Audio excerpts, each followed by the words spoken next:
Hey everyone, welcome back. I wanted to talk about color coding your scenes for the greatest impact. And I've been working on a novella that is a bear shifter, and I really want to add more impact to my scenes instead of just making them very one dimensional, making sure that they have a conflict and emotion to them, along with right description. And it just got me thinking, why not try to do some color code while I'm planning out the scene so I know I have everything I need? So I'm going to kind of walk you through what I am adding. There are 8 little sections of a scene. This scene includes both the action and the reaction beats and the color codes that I'm doing. So I'm using Grant Ferguson's, who developed this method called the trellis method. He has a blog called Tame Your Book. Really great information. I highly recommend it. And I enjoy his methods. So I took some notes and I'm going to kind of walk you through each of the segments. So you start off your scene with a hook. And this is a way to snag the reader's attention. And as they say, is don't start at the beginning, start in the middle of. So instead of being she woke up the day, she threw off her covers, all that stuff. Make it where she's in traffic, right? She's on her way to work, she's late. Make it where there's excitement. And then the second part is the setup. So you got to establish the character, the location, and potential conflicts. So in this traffic scene, right, she's, maybe white knuckling it, be like getting that road rage, which will get her into conflict. Maybe she's going to hit someone. But that is the setup. And then you're going to have a trigger, which is the conflict that is now coming to the surface of that scene. And with your conflict, it could be a number of things, but make sure it's exciting and that it can continue into the next one, which is number 4, is the emotion. So making sure there is some form of emotion that your character is going to react to from that trigger, that conflict event. Then we're going to do some pondering, some thinking. So that's number 5, which is what did your main character think that led up to the events? Prior choices, actions, obstacles, what could have caused this conflict and brought about those emotions. Then we're moving on to the expectations. So this is more the reflection. What will the main character kind of do with this scene's goal? So, right, every scene there is going to be a goal. What's the expectation of them either achieving or not achieving that goal? So, right, we got to make sure that there's some type of expectation. Then we'll move on to number 7, which is the choice. So what choice does the main character make setting up for the scene's climax? So we're getting to the good part, right? This is, are they going to go this way or are they going to go this way, right? So they need to have a choice. And then this kind of moves into the climax, which is going to be the setup for the next sequence of action and reaction. So your main character needs to do something, whether it is some type of revelation, or redirecting, presenting another setback, having a secret or a lie, plot twist, even a cliffhanger, which that is a tactic to keep hooking the reader. You start with a hook, you end with the hook, and it's just this perpetual cycle. So that is the 8 beats of a action reaction sequence for a scene.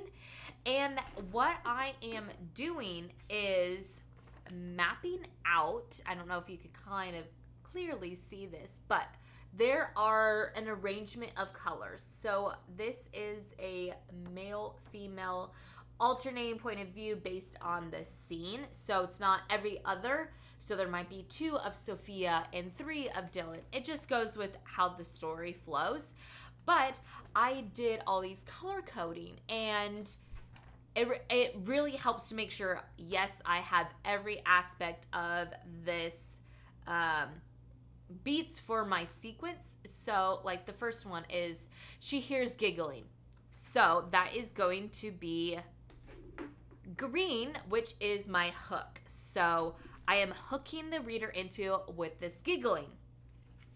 And then it moves on to the setup, which is a blue. And these are the Monami Plus Pen 3000. So I have blue, which is my setup on this. Then we have red, which is the trigger. I just thought red made sense, right? Because it is based on my color scheme. It's the most like obtrusive color. Then we have pink, which is emotions. So, right, pink is a shade of red, so I feel like they kind of go hand in hand. Then we have this dark blue, which is the ponder. And then this teal color is the expectations. Then this golden yellow is the choice. And then finishing it off is this light blue, purple, indigo color. So I want to walk you through what I have here. So I don't know if you could kind of see it, but we have the giggling, so that is the hook. Then there is the blue, which is going to be a soft spot for babies. She turns to see none other than, this is the trigger, Dylan with a baby. And the emotion is she's shocked and pondering. So what is my character thinking about that let up? She never would have thought of him having a baby. And then we have, which is the teal color, which is the expectation. So there's an intensity as he looks at her with that claim, that animal side. So right, that's the expectation of her seeing him. Then we have a choice, which she is going to be talking to him. So she's like, Dylan, is that you? Where she could have just not even talked to him and went the other way, but she's making the choice to come to him and ask to kind of get more information about this baby that he has. And then the climax is that she has relief that he actually hasn't settled down. This child is actually not him. So there is going to be like a emotional, be like, oh, okay, so he hasn't settled down. He is maybe open for a relationship, right? So that is kind of what I'm doing for every scene, is just grounding myself before I start drafting. And this has really helped in the last few, here's another example, the last few scenes I have drafted. And what's kind of interesting is I'm trying to do a word count difference. So I'm actually typing up these summaries and getting a word count. They're roughly around 200 words or so. And then how much more do I expand when I'm doing the drafting? So I have done that, and my expansion of that summary is around 500. So I'm doubling my summary into the actual scene, which is, I think, a great skeleton draft. And that is something what I am kind of putting together is, right, we all know like the term skeleton draft. It is your zero draft, your discovery draft.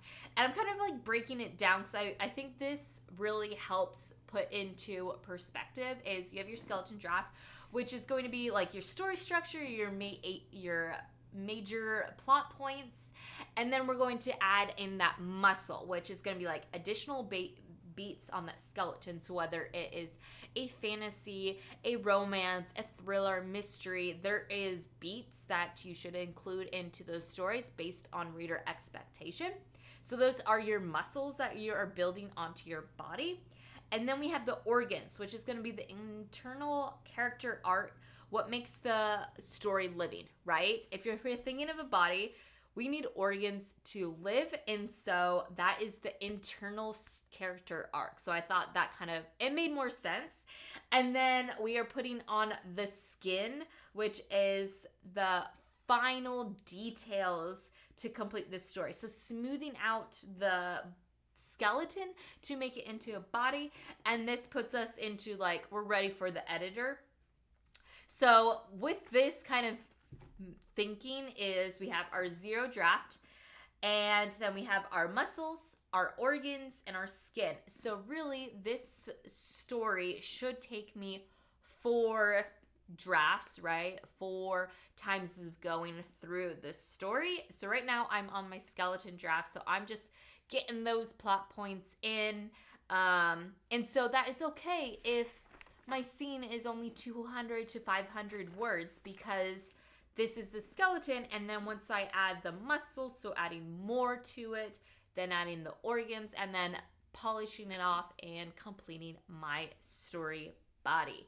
So I just wanted to show you a cool rundown of using color pens or markers to making sure that your scene has all the elements that it needs to be complete to have your action and reaction.